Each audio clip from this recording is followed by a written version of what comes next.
बच्चों, आज हम कक्षा 10 के फिजिक्स के इम्पोर्टेंट क्वेश्चन को देखेंगे जो यूपी बोर्ड 2026 में आने की प्रबल संभावना है। चलिए देखते हैं।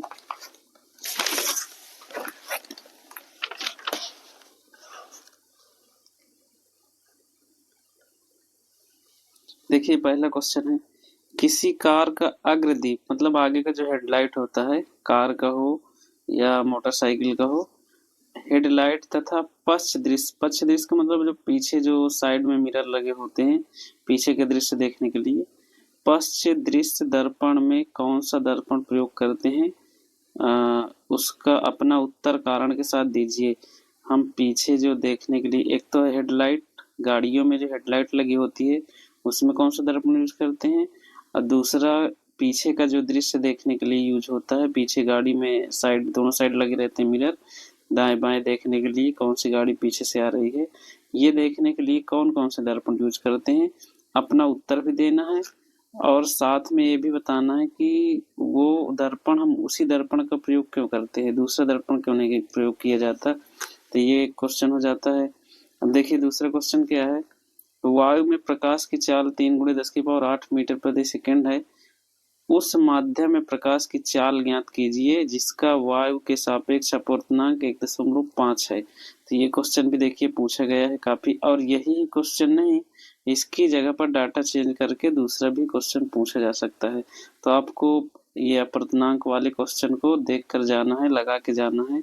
तो चलिए देखिए अगला क्वेश्चन क्या है, अवतल दर्पण द्वारा बनने वाले प्रतिबिंबों का किरण आरेख एवं प्रतिबिंब की स्थिति, आकार एवं प्रकृति। देखिए आपके एग्जाम में जैसे अवतल दर्पण है, इसकी 6 कंडीशन होती हैं, तो 6 की 6 पूरी नहीं पूछी जाएंगी, लेकिन आपको 6 कंडीशन में से कौन सी पूछी जा सकती है ये भी क्लियर नहीं। तो इसलिए आपको कोशिश करिए कि आप 6 कंडीशन जितनी भी होती हैं इनको सब बिल्कुल से फिक्स करके पढ़ के बढ़िया से जाइए कि आपको कोई भी पूछा जाए तो आप उसका जवाब दे पाए। 6 कंडीशन को आपको रेडी करके जाना। किरण आरेख, कौन से प्रकाश किरण कहाँ से जाएगी तो अपवर्तन परिवर्तन के बाद कहाँ से टकराएगी, ये सारी चीजें आपको पढ़ के जानी है। 6 किरण आरेख हैं, 6 को रेडी करके जाइए। अब देखिए अगला क्वेश्चन है, उत्तल दर्पण में प्रतिबिंब किस प्रकार का बनता है, किरण आरेख खींचकर दर्शाइए। जैसे उत्तल दर्पण होता है, इसमें 2 कंडीशन होती है, आभासी बनता है, तो ये आपको अवतल दर्पण उत्तल दर्पण दोनों को ये चीज कर लीजिए। यही इसमें से बहुत सारे क्वेश्चन बनते हैं। ऑब्जेक्टिव बन जाएगा कि वस्तु को यहाँ पर अनंत पर रखा गया है तो प्रतिबिंब इसका कहाँ बनेगा, ऐसे करके आपको जो एक एक नंबर वाले क्वेश्चन है ना, वो भी आपके पूरे सॉल्व हो जाएंगे। इन दोनों में आपको इसमें की 6 कंडीशन और इसमें की 2 कंडीशन, कहाँ पर वस्तु को रखने पर उसका प्रतिबिंब कहाँ बनता है, ये भी पढ़ के जाइएगा, जिससे आपके ऑब्जेक्टिव क्वेश्चन में भी हेल्प मिल सके। देखिए अगला क्वेश्चन है, प्रकाश का परावर्तन क्या है, इसके नियमों को लिखिए। प्रकाश का परावर्तन, देखिए इसको नहीं पढ़े तो आप क्या ही पढ़े, फिजिक्स में यही से तो चालू होता है प्रकाश का चैप्टर, तो इसको भी आपको पढ़ के जाना है। प्रकाश का अपवर्तन के नियम तथा स्नेल का नियम, देखिए स्नेल का नियम बढ़िया से आप पढ़ के जाना। जहाँ पर आप प्रकाश का अपवर्तन पढ़ेंगे यही तुरंत बाद स्नेल का नियम आ जाता है, तो स्नेल का नियम भी पढ़ के जाइएगा। अब देखिए क्वेश्चन ये है, मैंने देखा इसको कई बार पूछा गया है, वायु के सापेक्ष किसी द्रव का क्रांतिक कोण 45 डिग्री है, उस द्रव का अपवर्तनांक ज्ञात कीजिए। देखिए अभी हम आपको क्वेश्चन दे रहे हैं, फिर इसको हम बारी बारी से सबको सॉल्व भी करवाएंगे। इसमें फिजिक्स में देखिए न्यूमेरिकल भी पूछे जाते हैं, तो यहाँ पर मैं थ्योरी वाला सेक्शन ले लिया हूँ, न्यूमेरिकल का सीधे क्वेश्चन और सोल्यूशन दोनों दूंगा। तो आज अभी आप क्वेश्चन देख लीजिए, इसको आप तैयार करते रहिए, न्यूमेरिकल को मैं वीडियो सोल्यूशन दूंगा पूरा।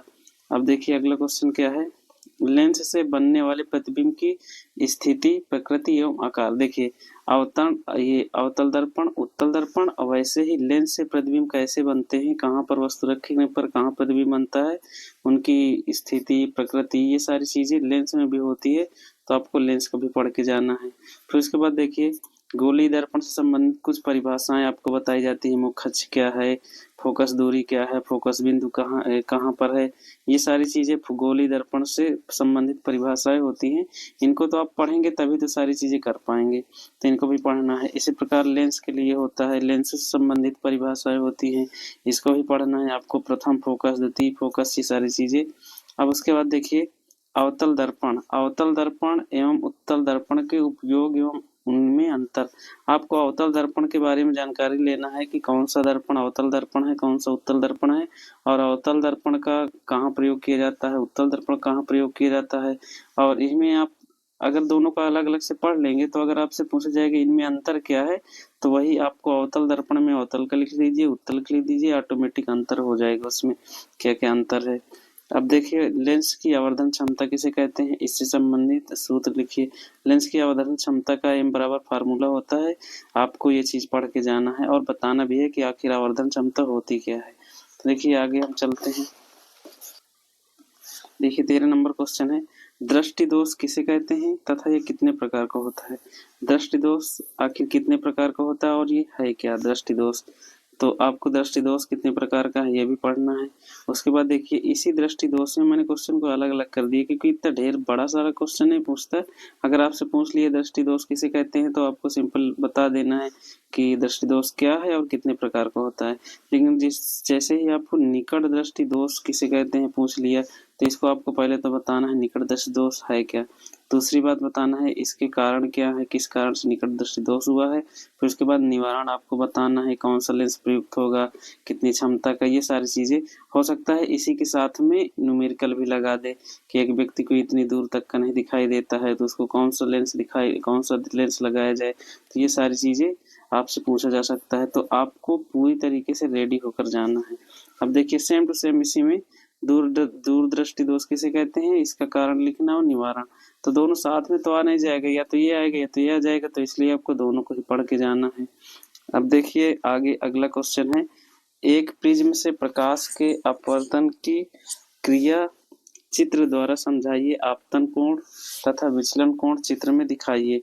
आपको एक क्लास में पढ़ाया गया था प्रिज्म बनाकर जिसमें विचलन कोण के बारे में बताया गया था, तो आपको उसको भी रेडी करके जाना है।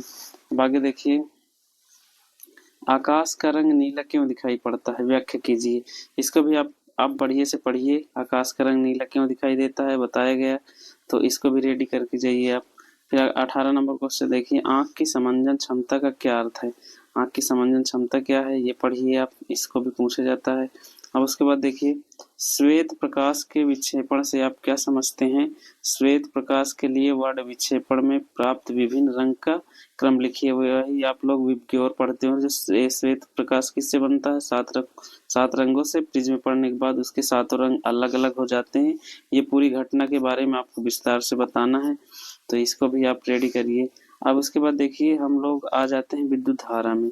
सबसे पहले विद्युत धारा में क्या पूछा गया, विद्युत विभव तथा वैद्युत विभवांतर की परिभाषा तथा इनके मात्रक लिखिए। तो ये हो गया वैद्युत विभव और वैद्युत विभवांतर, इसको पढ़िए। फिर उसके बाद देखिए इसी में पूछा गया है, अमीटर तथा वोल्ट मीटर क्या है, इन्हें विद्युत परिपथ में कैसे लगाया जाता है। अमीटर को कैसे लगाया जाता है, श्रेणी क्रम में कि समांतर क्रम में। वोल्ट मीटर को कैसे लगाया जाता है, श्रेणी क्रम में कि समांतर क्रम में। वैसे क्या करते हैं, अमीटर को श्रेणी क्रम में लगाते हैं, वोल्ट मीटर को समांतर क्रम में लगाते हैं। तो ये इसको आप पढ़िए। उसके बाद देखिए बच्चों 22 नंबर क्वेश्चन क्या है, विद्युत प्रतिरोध क्या है तथा यह किन किन बातों पर निर्भर करता है। इसको आपको पढ़ के जाना है कि आखिर विद्युत प्रतिरोध, पहली बात तो ये है क्या और हमें विद्युत प्रतिरोध घटता बढ़ता कैसे है ना, इसमें क्या क्या प्रभाव डालता है। तो जैसे लंबाई बढ़ने पर क्या होता है, चालक का क्षेत्रफल बढ़ने पर क्या होता है, ताप पर इसका क्या प्रभाव पड़ता है। तो ये सारी चीजें आपको पढ़ना है कि विद्युत प्रतिरोध किन किन कारणों से प्रभावित होता है। अब इसके बाद देखिए ये 23 नंबर क्वेश्चन, किलोवाट घंटा से क्या तात्पर्य है, किलोवाट घंटा तथा जूल में संबंध स्थापित कीजिए। ये भाई बहुत इंपॉर्टेंट है, ये भी पूछा जाता है क्वेश्चन, किसी न किसी सेट में देखने को मिल ही जाता है, तो इसको भी आपको पढ़ना है और इससे संबंधित न्यूमेरिकल को पूछे जाते हैं, तो आपको न्यूमेरिकल तो मैं करवाऊंगा खुद ही। अब उसके बाद देखिए 24 नंबर क्वेश्चन क्या है, घरेलू विद्युत परिपथ की व्यवस्था को चित्र बनाकर स्पष्ट रूप से समझाइए। आप घर में जो लाइट का कनेक्शन करते हैं बिजली का, तो कैसे हम लोग घर में कनेक्शन करते हैं, कैसे हम पंखा जोड़ते हैं, कैसे अलग अलग कमरों में अलग अलग लाइन हम ले जाते हैं, ये सारी चीजें आपको रेडी करके जाना है। फिर उसके बाद देखिए बहुत इंपॉर्टेंट क्वेश्चन क्या है, ओम का नियम क्या है, इससे संबंधित सूत्र एवं मात्रक लिखिए। आपको ओम के नियम के बारे में बढ़िया से जानकारी लेकर जाना। इसमें कई ग्राफ भी आता है जो आपको कभी कभी ग्राफ का अगर पूछेगा तो आपको बनाना है, वी और आई के बीच में ग्राफ कैसा होता है, एक बिल्कुल सरल रेखा खींची जाती है। तो आपको ओम के नियम को भी बढ़िया से पढ़ना है। आगे देखिए बच्चों 26 नंबर क्वेश्चन क्या है, प्रतिरोधों के श्रेणी क्रम संयोजन तथा समांतर क्रम संयोजन। हम आखिर प्रतिरोधों को जब हम श्रेणी क्रम में कैसे जोड़ते हैं और समांतर क्रम में कैसे जोड़ते हैं, और इन जैसे श्रेणी क्रम में प्रतिरोधों को जोड़ दिया तो पूरे परिपथ का जो टोटल रेजिस्टेंस है जिसे तुल्य प्रतिरोध कहते हैं, उसके लिए एक फार्मूला होता है जो R बराबर R1 plus R2 plus R3 होता है।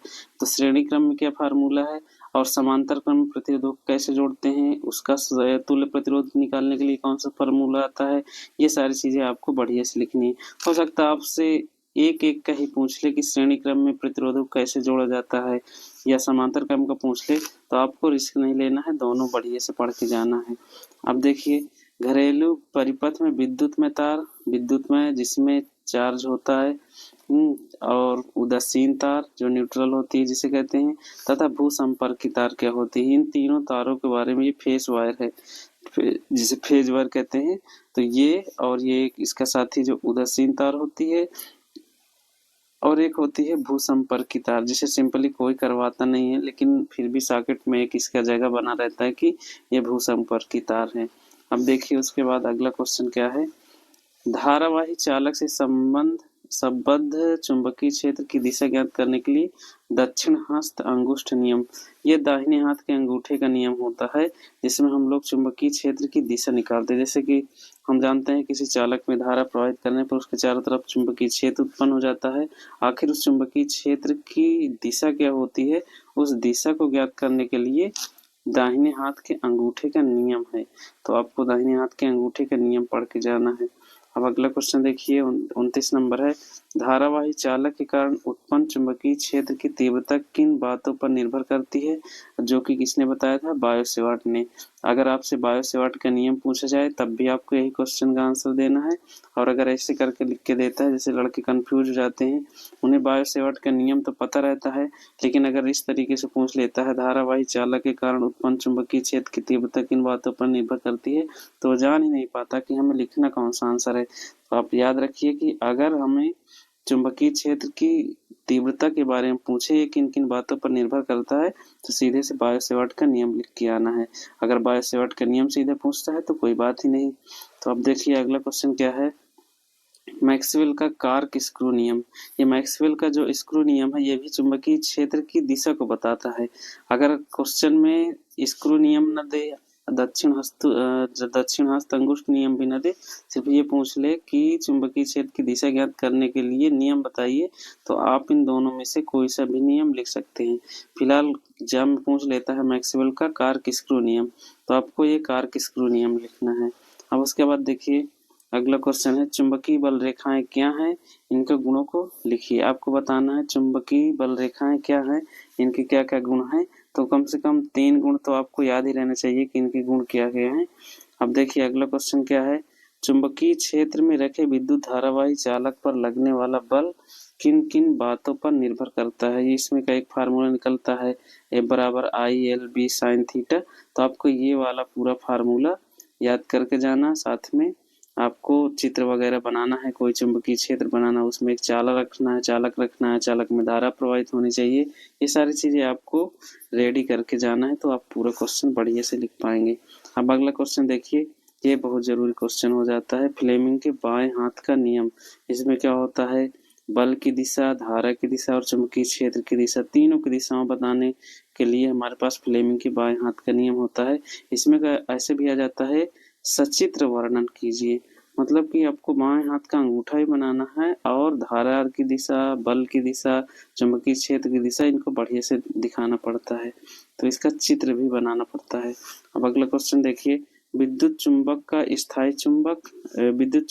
स्थायी चुंबक में अंतर। आखिर विद्युत चुंबक और स्थायी चुंबक में अंतर क्या हो जाता है ना। विद्युत चुंबक होता है, लाइट जाने पर उसका चुंबकीय गुण खत्म हो जाता है, स्थायी चुंबक में वैसे ही बरकरार रहता है। अब देखिए फिजिक्स हो गए थे, लास्ट में एक चैप्टर बच रहा था पर्यावरण, तो इसके भी क्वेश्चन हमने डाल दिए इसमें। देखिए, सबसे पहले पर्यावरण में तो आप ओजोन को पढ़ना है। ओजोन परत क्या है और ये हमारे लिए कैसे उपयोगी है, ओजोन क्षरण कैसे होता है, किन किन चीज़ों से ओजोन परत पर नुकसान होता है, इसकी कमी कैसे होती है और ओजोन परत के क्षरण होने से हमारे ऊपर क्या प्रभाव पड़ता है ना, हमारे पारितंत्र को क्या प्रभाव पड़ता है, मानव पर क्या प्रभाव पड़ता है, जीव जंतुओं पर, पेड़ पौधों पर, मतलब इनके क्या क्या साइड इफेक्ट हैं। तो इसको आपको ओजोन ओजोन को अच्छे से पढ़कर जाइए, इसकी बहुत संभावना होती है कि पूछा जाए। फिर उसके बाद देखिए खाद्य श्रृंखला, ये भी बहुत इंपॉर्टेंट है, ये भी पूछा जाता है। ये मान लीजिए कोई भी एग्जाम में 3 में से 1 तो पक्का आना है। खाद्य श्रृंखला से आप क्या समझते हैं, आप खाद्य श्रृंखला, खाद्य जाल, ये सारी चीजें पढ़ के जाना है। अब उसके बाद देखिए एक लास्ट क्वेश्चन है, पारितंत्र को प्रभावी परिभाषित कीजिए एवं इसके विभिन्न जैविक घटकों का उदाहरण सहित वर्णन कीजिए। ये 3 क्वेश्चन आप पर्यावरण में पढ़ लीजिए, आपको किसी न किसी तरह से इन तीनों क्वेश्चन से आपको नंबर मिलने वाले हैं। 3 में मस्ट है, कोई भी एक तो जरूर देखने को मिलेगा। चलिए ठीक है बच्चों, आप ये जो मैंने क्वेश्चन दिए हैं इनको पढ़िए और इसको आप नोट कर लीजिए और इसको पढ़ते रहिए। मैं इनमें फिजिक्स के जितने भी न्यूमेरिकल हैं आपको एक एक न्यूमेरिकल भी करवा दूंगा, जिससे आपकी तैयारी बेहतर हो सके। Thank you.